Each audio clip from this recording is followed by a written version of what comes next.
Naimbag nga aldaw kada kayo aming kakabsat. Magandang araw po sa inyong lahat and welcome. Palapit na po tayo ng palapit sa midterm elections sa May 12. Kaya maya't maya na po naglalabas ng survey ang iba't ibang survey firms natin. Pulse Asia, Okta Research, Pulso ng Bayan, at ngayon panibagong resulta naman galing sa Tangeray. At ito po ang hinihintay kong mga survey. Dahil ito pong bagong survey ng Tangeray ay ginawa from March 11 to 14. Yan po yung araw, March 11, nung nahuli si former President Rodrigo Duterte at dinala sa The Hague. Maraming nagsasabi na makakaapekto daw to sa standing ng mga kandidato ng alyansa ni President Bongbong Marcos dahil daw galit ang tao at siguradong bababa lahat ng senatoriable ni President Bongbong. Nangyari nga ba yon? Pero bago po natin basahin yung pinaka-latest ng Tangeray, basahin ko po sa inyo yung resulta nila nung February para mas maganda po na ikinukumpara natin yung parehong survey firm. Kasi kung ikukumpara natin yung survey result ng Tangeray sa Pulse Asia at SWS, magkakaiba po talaga ng resulta yan. Kaya mas maganda kung iahambing natin yung dati o yung previous na resulta ng isang survey firm sa yung kanilang latest. Okay, ito po yung top 12 ng February edition ng survey ng Tangeray. Number 1, Ben Tulfo. Number 2, Erwin Tulfo. Number 3, Bongo. Number 4, Tito Soto. Number 5, Bong Revilla Jr. Number 6, si Pia Cayetano. Number 7, Benhur Abalos. Number 8, Manny Pacquiao. Number 9, Lito Lapid. Number 10, Bato de la Rosa. Number 11, Willie Revillame. And number 12, Ping Lacson. So sa survey po nila noong February, 8 out of 12 po ang pumasok na taga-alyansa ni President Bongbong Marcos. Ngayon kayang March 11 to 14 na edition nila. Yan po yung kainitan ng pagkakahuli kay former President na sinasabi ng mga DDS na ikababagsak daw ng mga senatoriable ni President Bongbong. So narito po ang bagong resulta ng Tangeray na isinagawa nila noong March 11 to 14. At nandito ang top 30 nila. Maganda yan para hindi yung top 12 lang ang nakikita natin. Yung ibang mga kandidato malalaman kung saan sila naka-ranking at kung kailangan nila mag-double time, ikilos na dahil malapit na po ang May 12 midterm elections. As usual, we start from the bottom going up to top number 1. Maglalaban po sa ranking ng 28 to 30 si Ernesto Arellano, si Leody de Guzman at si Teddy Casino.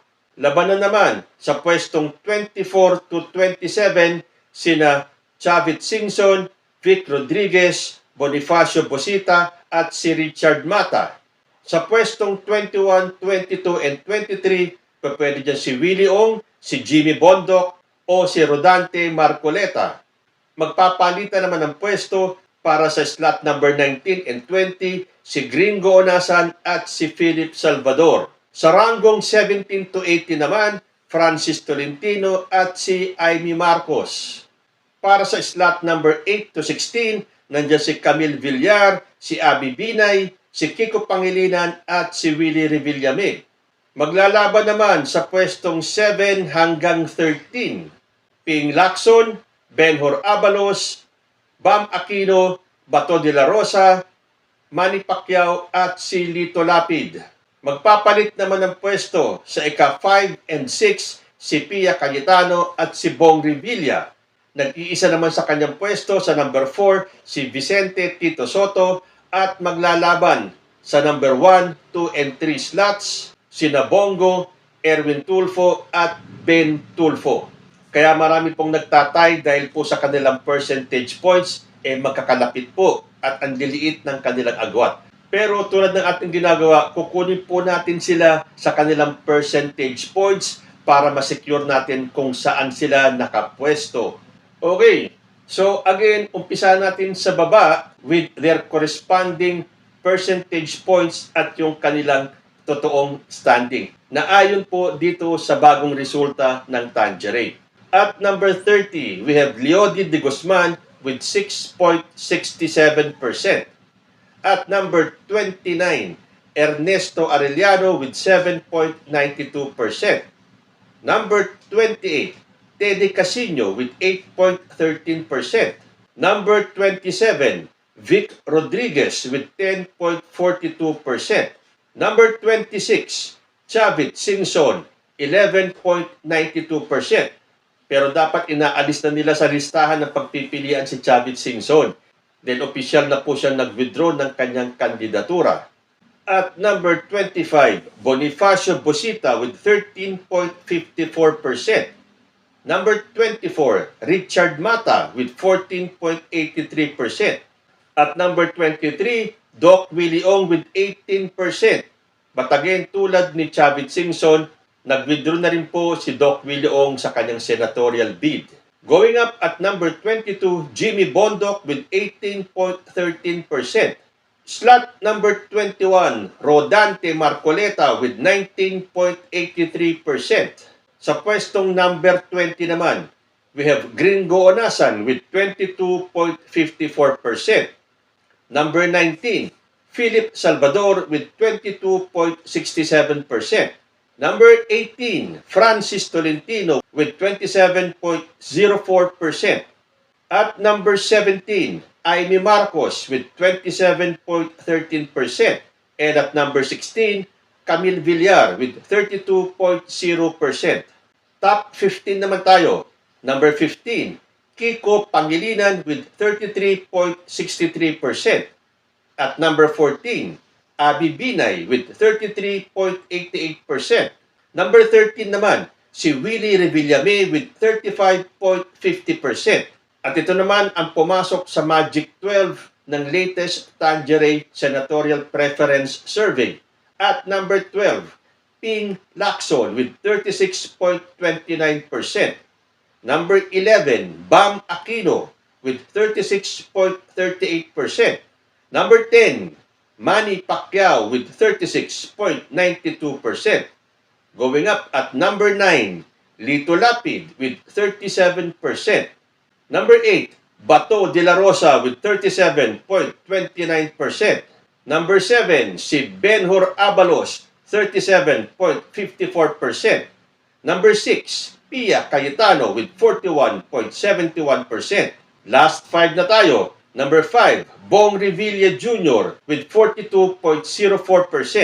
At number 4, Vicente Tito Soto with 47.67%. At ang ating top 3, yan, sa iba't ibang survey talaga naglalaban tong tatlong to sa pagka number 1. Pero dito sa Tangeray, ang number 3 ay si Erwin Tulfo with 53.50%. Number 2, si Bongo with 54%.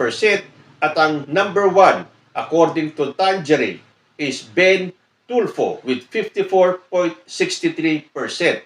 So, ayan po ang top 12 o ang Magic 12 ng Tangeray. We have Ben Tulfo, Bongo, Erwin Tulfo, Tito Soto, Bong Revilla, Pia Cayetano, Benhur Abalos, Bato de la Rosa, Lito Lapid, Manny Pacquiao, Bam Aquino, at ang panghuli si Ping Lacson.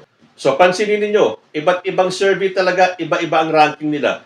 Tulad po nitong gusto kong makapasok talaga sa top 12, si Benhur Abalos. May mga survey na pasok siya sa top 12, meron naman yung nasa 13, 14, and 15 siya. Yung iba naman, nasa ilalim pa siya. Pero ako personally, I will vote for Benhur Abalos. So kung papansinin nyo dun sa binasa kong February pre-election ng Tangeray, halos hindi po nabago ang kanilang standing ngayon. Pero bilangin natin yung mga nasa alyansa ni President Bongbong Marcos, Erwin Tulfo, Tito Soto, Bong Revilla, Pia Cayetano, Benhur Abalos, Lito Lapid, Manny Pacquiao, and Ping Lacson. 8. So majority pa rin ng mga taga-alyansa ang pumasok sa Magic 12.